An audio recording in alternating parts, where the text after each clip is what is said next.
உலகெங்கிலும் இருந்து இந்த நிகழ்வை பார்த்து கொண்டிருக்கின்ற சன் தொலைக்காட்சி நேயர்களுக்கு அன்பின் வணக்கம்.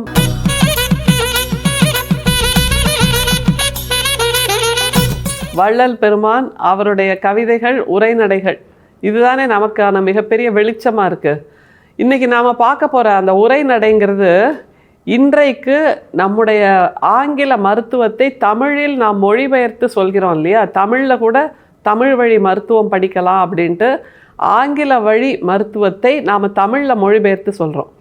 அது எவ்வளோ கடினமான ஒரு சவாலான வேலை அப்படிங்கிறது நமக்கு நல்லா தெரியும். ஆனால் இந்த பணியை நம்முடைய வள்ளல் பெருமான் 200 வருஷத்துக்கு முன்னாடியே பண்ணியிருக்காருங்கிறது இன்னும் ஆச்சரியமான விஷயம். ஏன்னா 200 வருடங்களுக்கு முன்னாடி தான் தமிழில் உரைநடை என்கின்ற அந்த வகைமை உருவாச்சு அப்படிங்கிறத நம்ம நிறைய முறை சொல்லியாச்சு.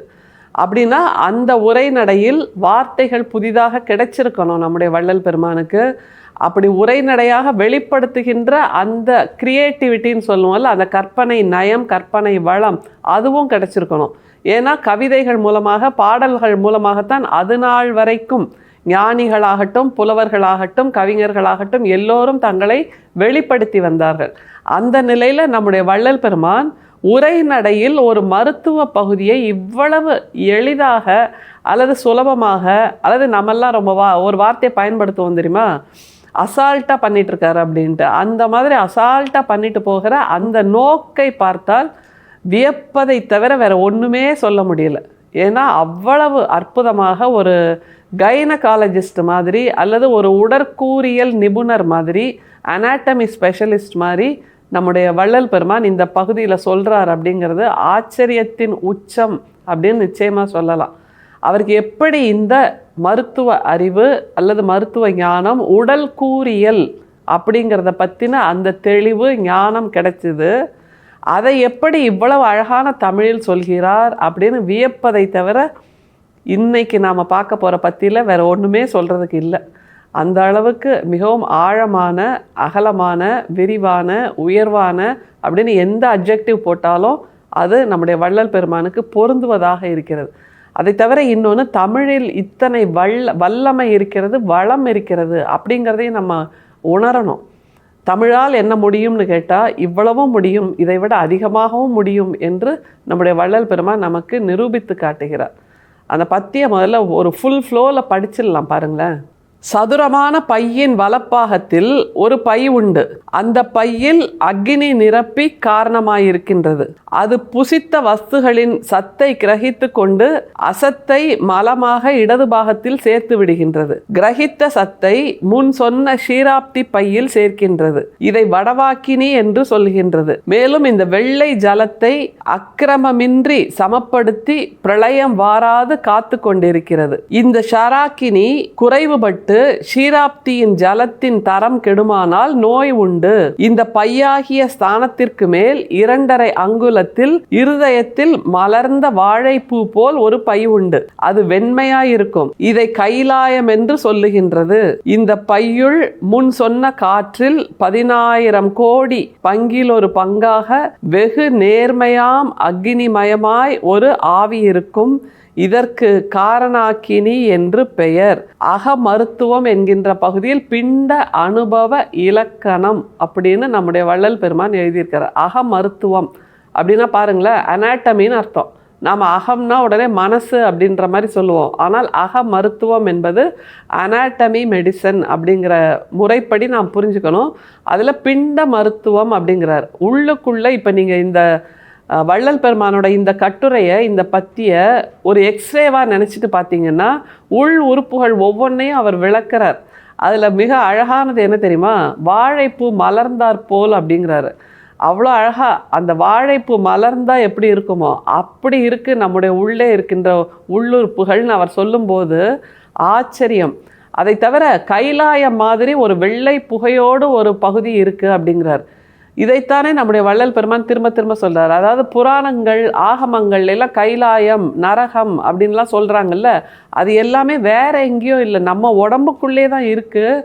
அதை பார்க்கின்ற கண்கள், ஞான கண்கள் நமக்கு வேணும். எது நரகம்? நோயுள்ள உடம்பு நரகம். எது சொர்க்கம்? எது கைலாயம்? எந்த உடம்பு ஒழுங்காக இயங்குகின்றதோ, எந்த உடம்பு சீராக இருக்கிறதோ அது கைலாயம். அவ்வளோதான். இதற்கு நாம் 1000 கட்டுக்கதைகளை சொல்கிறோமே அப்படின்னு வள்ளல் பெருமான் கேட்கிறார் இந்த பத்தியின் மூலமாக. கூடுதலாக இந்த பத்தியில் அப்படியே நம்ம வயிற்றுக்குள்ளே இருக்கிற அந்த அனாட்டமியை தொடர்ந்து சொல்லிகிட்டே வராரு. எப்படி இவருக்கு இவ்வளவு ஞானம் கிடைத்தது? அது ஒன்று தான் இப்போ மிச்சம் இருக்கிற கேள்வி. ஏன்னா அவ்வளவு தூரம் ஒரு மருத்துவரின் நுணுக்கத்தோடு அவதானித்து சொல்லுகின்ற அந்த வள்ளல் பெருமானோட தமிழில் திரும்பவும் பயணிக்கலாம். ஏன்னா அந்த தமிழை முதல்ல ஆராதிக்கணும், அப்புறம் அவருடைய ஞானத்தை ஆராதிக்கணும். முதல்ல அந்த தமிழை பாருங்களேன். சதுரமான பையின் வலப்பாகத்தில் ஒரு பை உண்டு, அந்த பையில் அக்னி நிரப்பி காரணமாய் இருக்கின்றது. சதுரமான பை பக்கத்துல ஒரு பை இருக்கான், அதில் தான் அக்னி இருக்கு. எதுக்கு அந்த அக்னி? நாம் உண்ணுகின்ற உணவை செரிப்பதற்கு, நாம் உண்ணுகின்ற உணவை சத்தாக மாற்றுவதற்கு அந்த உள்ளுக்குள் இருக்கின்ற அக்னி தேவையாக இருக்கிறது அப்படிங்கிறத முதல்ல நம்முடைய வள்ளல் பெருமான் உணர்ந்திருக்கிறார். சரி, அது அக்னியை வச்சு அடுத்தது என்ன பண்ணணும்னு சொல்றாரு பாருங்க. அது புசித்த வஸ்துகளின் சத்தை கிரகித்து கொண்டு அசத்தை மலமாக இடது பாகத்தில் சேர்த்து விடுகின்றது. கிரகித்த சத்தை முன் சொன்ன ஷீராப்தி பையில் சேர்க்கின்றது. ஷீராப்தி பை அப்படிங்கிறாரு. ஷீரம் அப்படின்னா என்ன தெரியுமா? நம்ம போகிற போக்கில் சொல்லுவோம். நம்ம ஊர்ல பெரியவங்க எல்லாம் சொல்லுவாங்க, ஷீரமே இல்லாமல் இருக்கேன்பா அப்படின்னா சத்தே இல்லாமல் இருக்கேன், ஆவியே இல்லாமல் இருக்கேன், அந்த வேலை செய்வதற்கான அந்த சுறுசுறுப்பு தன்மை இல்லாமல் இருக்குது அப்படின்னா ஷீராப்தி பை அப்படின்னா நம்முடைய உயிருக்கு வல்லமை கொடுக்கின்ற ஒரு பை அப்படின்னு அர்த்தம். எனவே நம்ம உடம்பில் இருக்கின்ற நம் உள்ளுக்குள் செலுத்துகின்ற உணவை செரித்து நம் உடம்புக்கு தேவையான அந்த நெருப்பாக, வல்லமையாக, சத்தாக, எனர்ஜியாக, அப்படி சொன்னால் தானே நமக்கு புரியும், அப்படி மாற்றி கொடுக்கின்ற பை தான் ஷீராப்தி பை. எனவே ஷீரம் என்பது நம்ம சீரமே இல்லாமல் இருக்கம்பா அப்படின்னு நம்ம சொல்லுவோம். அந்த வார்த்தையின் அழகான இன்னும் ஒரு நீட்சியாக நம்முடைய வள்ளல் பெருமான் கொடுக்கிறார். சரி, அந்த ப்ராசஸ் முடிச்சாச்சு. அடுத்தது என்ன நடக்குது பாருங்க. இதை வடவாக்கினி என்று சொல்லுகின்றது. மேலும் இந்த வெள்ளை ஜலத்தை அக்கிரமமின்றி சமப்படுத்தி பிரளயம் வாராது காத்து கொண்டிருக்கிறது. இந்த ஷிராக்கினி குறைவுபட்டு ஷீராப்தியின் ஜலத்தின் தரம் கெடுமானால் நோய் உண்டு. இதைத்தான் நம்முடைய புராணங்கள் கைலாயம், நரகம் அப்படின்லாம் சொல்லுறாங்க. ஷிராப்தி அப்படிங்கிறதும் நம்ம உடம்புக்குள்ளே இருக்கிற அந்த நெருப்பு, அது சமமாக இருந்தால் ஆரோக்கியம் உண்டு, சமமில்லை என்றால் நோய் உண்டு என்று வள்ளல் பெருமான் சொல்றார். இந்த உடம்பை புரிந்து கொள்வதுதான் ஆன்மீகத்தின் முதல் நோக்கம், முதல் படி. எனவே ஆன்மீகம் என்பது வெறுமே இறை வழிபாடு, அதற்கான சடங்குகள், சம்பிரதாயங்கள் இல்லை. நம்முடைய உடம்புக்குள் இருக்கின்ற அந்த தெய்வீக ஆற்றலை புரிந்து கொள்வதுதான் ஆன்மீகத்தின் முதல் படி என்பதனால்தான் வள்ளலார் இதை பற்றியும் இவ்வளவு விரிவாக எழுதியிருக்கிறார் அகமருத்துவம் என்கின்ற அந்த புத்தகத்தில். இந்த பையாகிய ஸ்தானத்திற்கு மேல் 2.5 அங்குலத்தில் இருதயத்தில் மலர்ந்த வாழைப்பூ போல் ஒரு பையுண்டு, அது வெண்மையாயிருக்கும். எவ்வளோ அழகாக இருக்குது பாருங்களேன். வாழைப்பூ மாதிரி நம்ம உடம்புக்குள்ளே ஒரு பை இருக்குது, அது வெள்ளையாக இருக்குது அப்படின்னு சொல்கிறார். எங்கேருந்து அவருக்கு இந்த எக்ஸ்ரே எல்லாம் கிடச்சிது? இல்லை, யோசிச்சு பாருங்களேன். இப்போல்லாம் ஸ்கேன் இருக்குது, எக்ஸ்ரே இருக்குது. மருத்துவர்கள், ஆங்கில மருத்துவர்கள் இதையெல்லாம் சொல்லலாம், சித்த மருத்துவர்கள், நம்முடைய ஆயுர்வேத மருத்துவர்களும் சொல்லலாம். ஆனால் அதையெல்லாம் படித்தாரா நம்முடைய வள்ளல் பெருமான்னா? இதுதான் பிறவியிலேயே ஞானம் பெறுதல் என்கின்ற அந்த நிலை. அதை நம்முடைய வள்ளல் பெருமான் பெற்றிருக்கிறார் என்று வியந்து கொண்டே இருக்க வேண்டும். எப்படி நிறைவு செய்கிறார் பாருங்க. இதை கைலாயம் என்று சொல்லுகின்றது. இந்த பையுள் முன் சொன்ன காற்றில் 10,000 கோடி பங்கில் ஒரு பங்காக வெகு நேர்மையாய் அக்னிமயமாய் ஒரு ஆவி இருக்கும். இதற்கு காரணாக்கினி என்று பெயர். 10,000 கோடி பங்கில் ஒரு பங்காய் ஒரு காரணாக்கினி இருக்கிறது என்றால் அந்த ஒரு பங்கு தான் காரணாக்கினி என்று சொல்லுகின்ற நம்முடைய உயிர் துளி. யோசிச்சு பாருங்க, நம்ம உயிர் எங்கே இருக்குது? நம்ம உடம்புல தலையில் இருக்கா, கையில் இருக்கா, காலில் இருக்கா, இதயத்தில் இருக்கா தெரியல.